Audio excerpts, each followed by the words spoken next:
Mirëmbrëma, ndiqni Rruga drejt. Korrupsioni është sëmundja më e zakonshme në Maqedoni.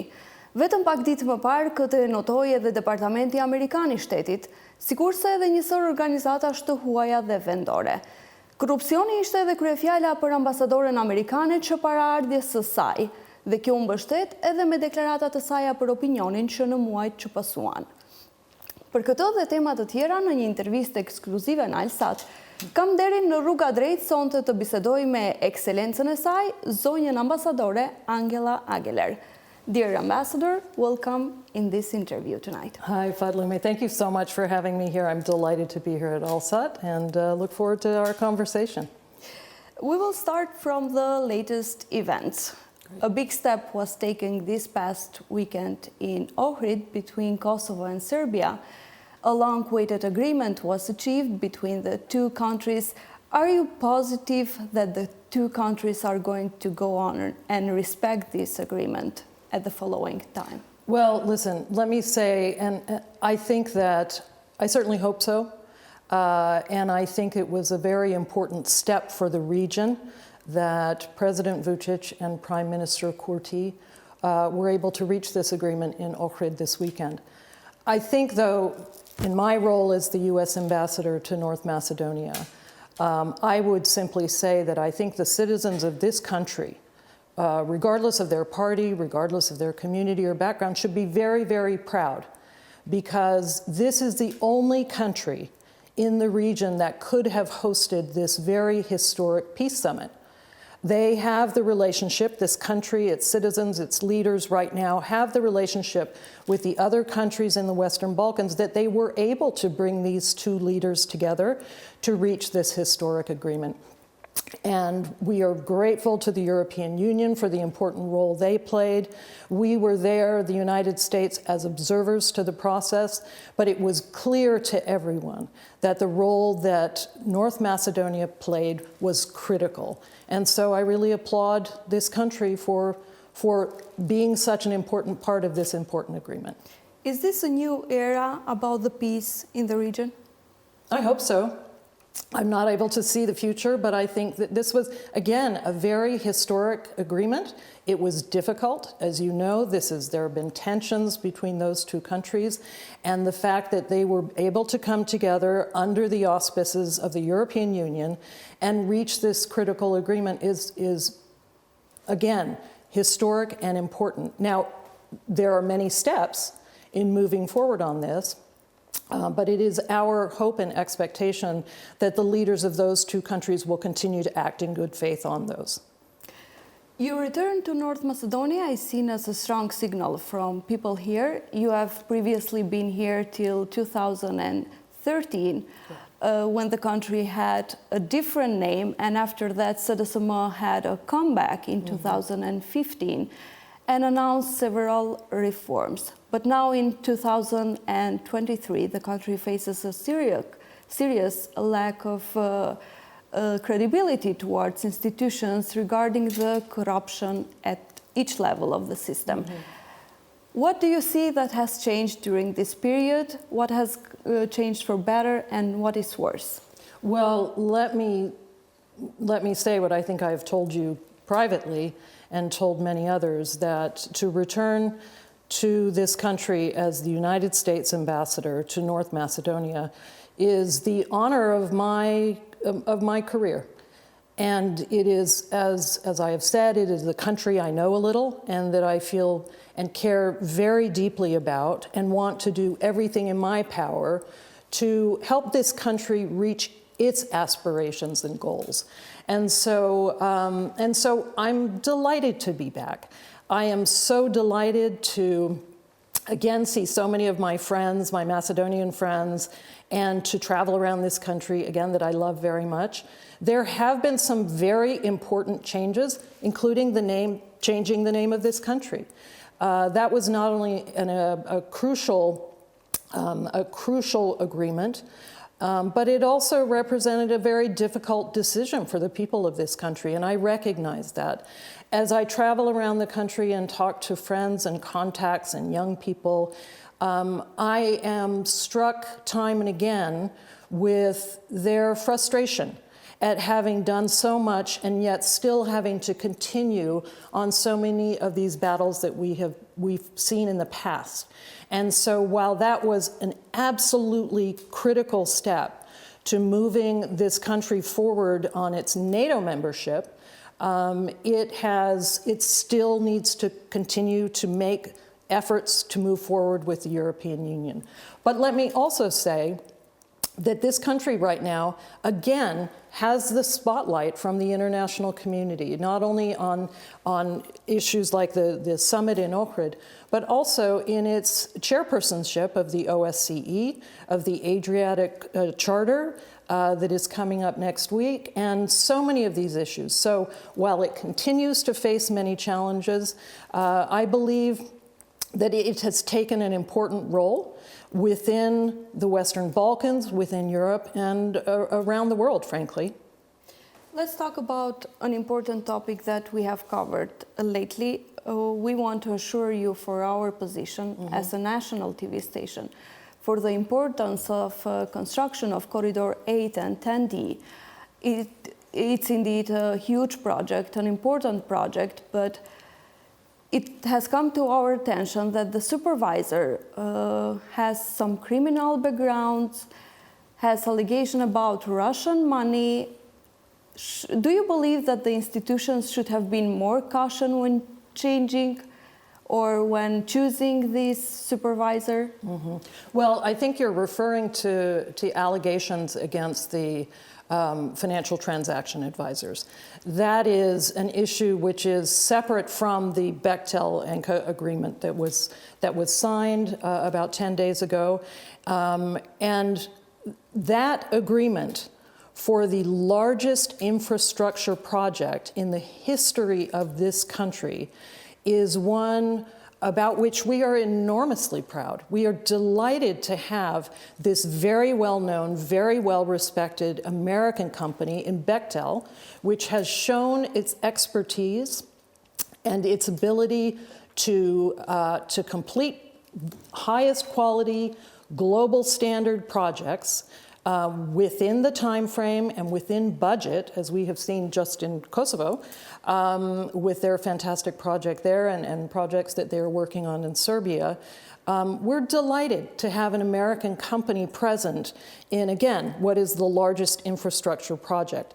That is separate from the allegations within, again, the financial transaction advisors and with the FTA. And what we have said consistently is if there are allegations of corruption, investigate them.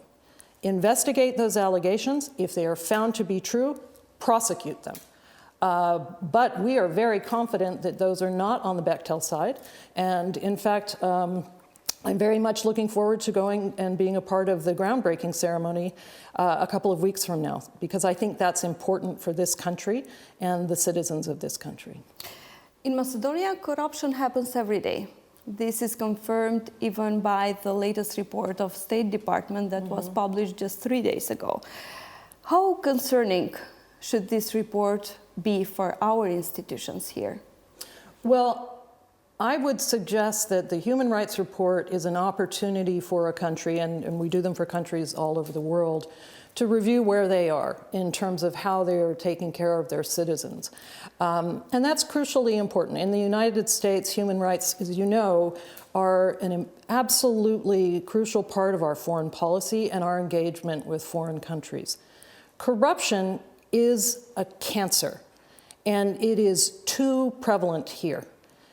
It is not new, and I am frequently asked, what are you doing about corruption? I'm the American. I'm about to ask you that.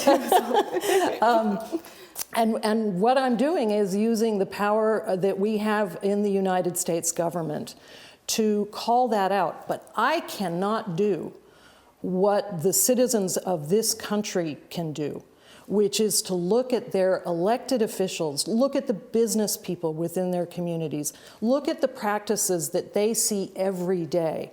The victims of this corruption are the people of this country. And we want to do everything we can at the embassy and in Washington, D.C., to help the citizens of this country attack that cancer. People are patiently waiting for those blacklists of USA. Can you kindly once more explain the procedures, the people that are being investigated, which institutions are involved in these investigations? Yeah. Well, we take, first of all, and I think we've talked about this, there's not just one list. Sanctions take a number of different forms in the United States, as you know, and so there are a number of lists. There is a very careful process which takes place in Washington, D.C. There are several different agencies that have the lead, depending on what type of sanctions they are. So there are financial sanctions, and the Department of Treasury takes the lead on those. There are visa sanctions, and those are within State Department. And there are many others involved in the process. And it's a very careful process, a careful legal process, because one can't simply accept allegations of corruption for them to then be cited on one of our sanctions lists. We have to do all due diligence that we can so there is confidence in the process, so that when the United States produces a name on a sanctions list, people are very clear that this is something that was investigated, that was pursued, and that that person deserves to be included on a sanctions list. And those that are being considered, and that list changes all the time because it's dynamic. If the evidence is not there, they will not be sanctioned. If there is someone who comes to the attention of the embassy or to one of the agencies in the United States, then they can be added to the investigation process. We obviously still don't have the names, but can you at least disclose if there are people still in their position, or they are people that already left their public service? There is not a limitation to who can be considered.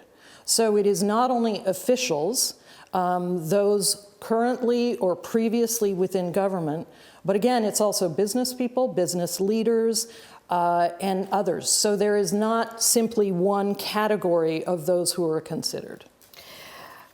What is this blacklist going to change for our domestic institutions?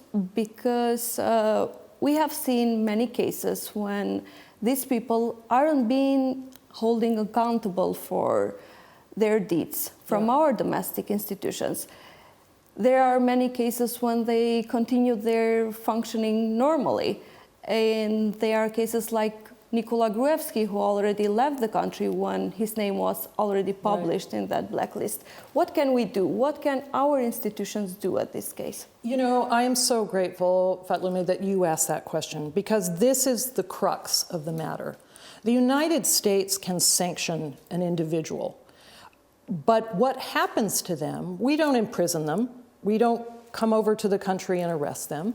We simply tell them we are imposing the following financial sanctions, or you're no longer able to travel to the United States, or whatever form that sanction takes.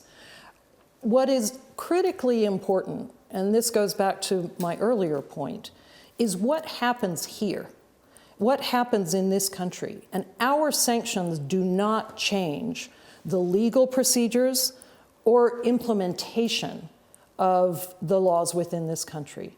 So the United States can say, here are two names of people that we are going to sanction, and as we've seen with the cases that you cited, that remains regardless of any judicial decisions that are made about those individuals, but it doesn't trigger any kind of legal process here. That rests with the government of North Macedonia, and that rests with the elected officials that the people of this country have selected. And they are the ones that have to say, we demand of our elected officials to be accountable for the corruption that we see every day. What is our biggest problem? Do we need new and better laws? Or do we need new people with more integrity to implement these laws to have more efficient institutions? Well, it's not for me to characterize what the biggest challenges are for this country, but I would say that any country can have the most beautiful laws, the most elegant laws, the most beautifully written laws, and if they're not implemented, then it really doesn't matter. It's critically important that the people of this country see that the judicial system here works and that it works for them, and that they understand why the process moves in the way that it does, and they see that people who they know to be corrupt are being held accountable. We would like to know your opinion about the announced vetting for evaluating the work of public prosecutors, judges, and politicians. Do you think our institutions are capable of claiming and conducting a transparent vetting?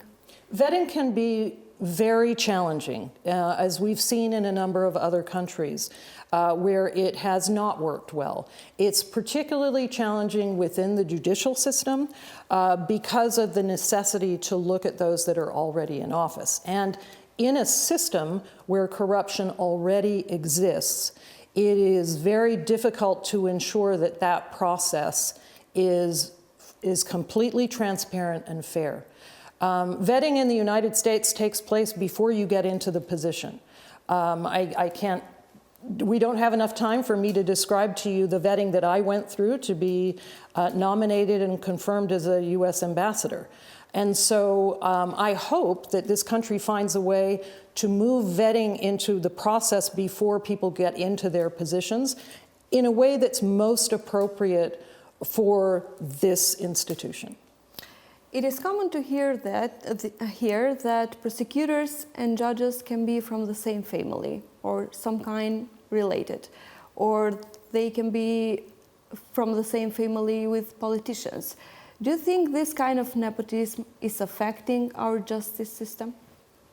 I saw the recent report on nepotism, and I can't speak to those that were, to the children or relatives that were put into those positions because, frankly, I don't know their background.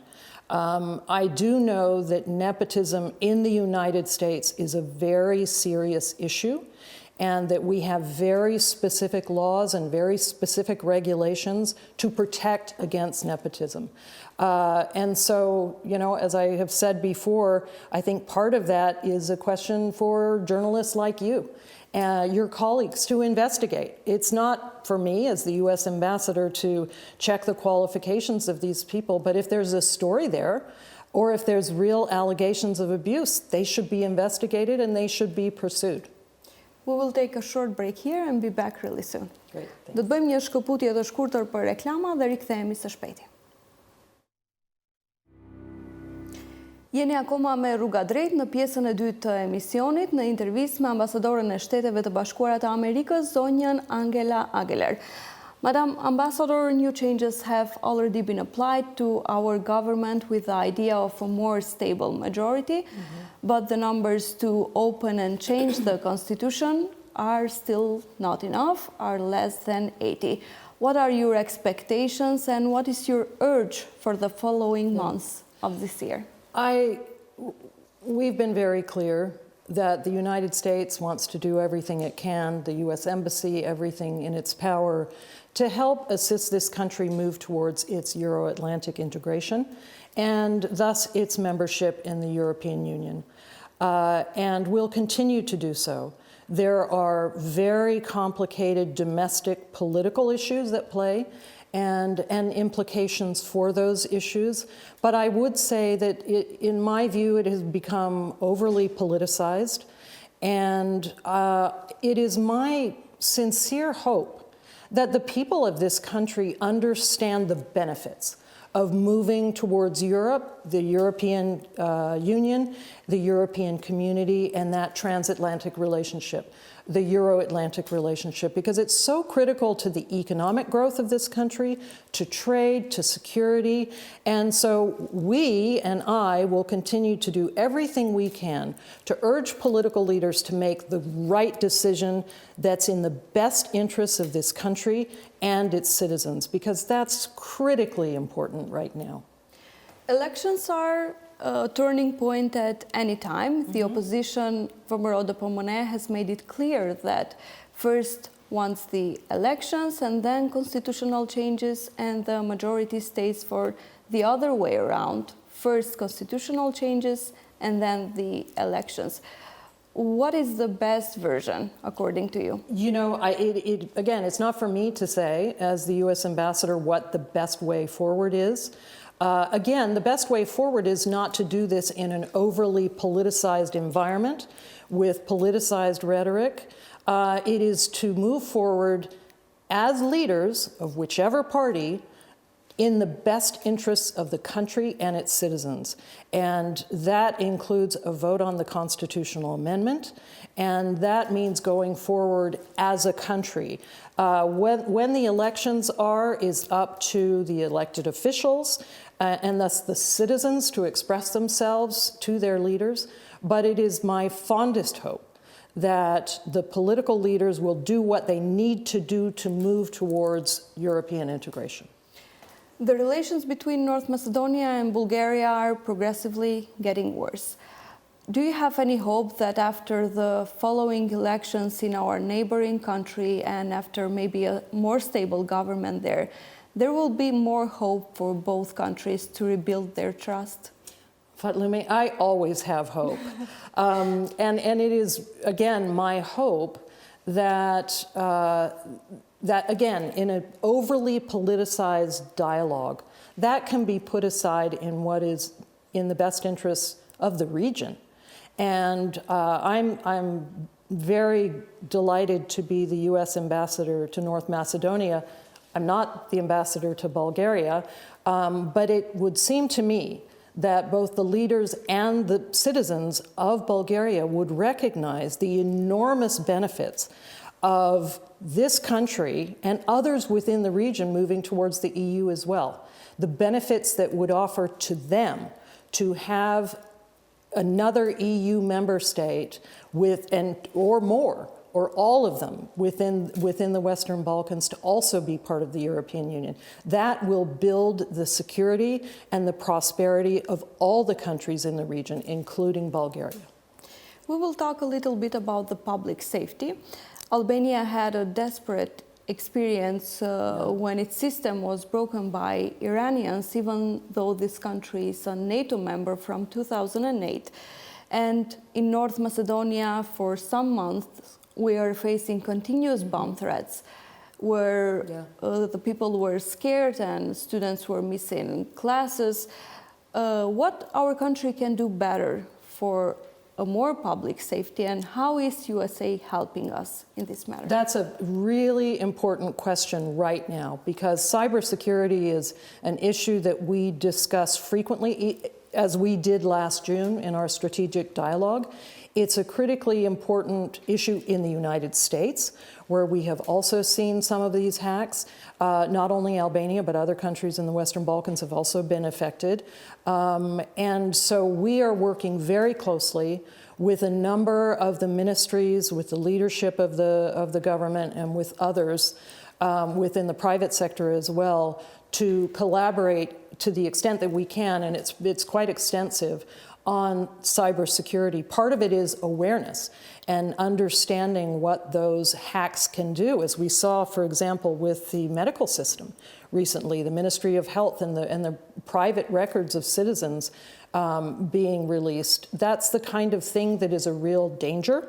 And we are working with many, many different actors here in this country to address that.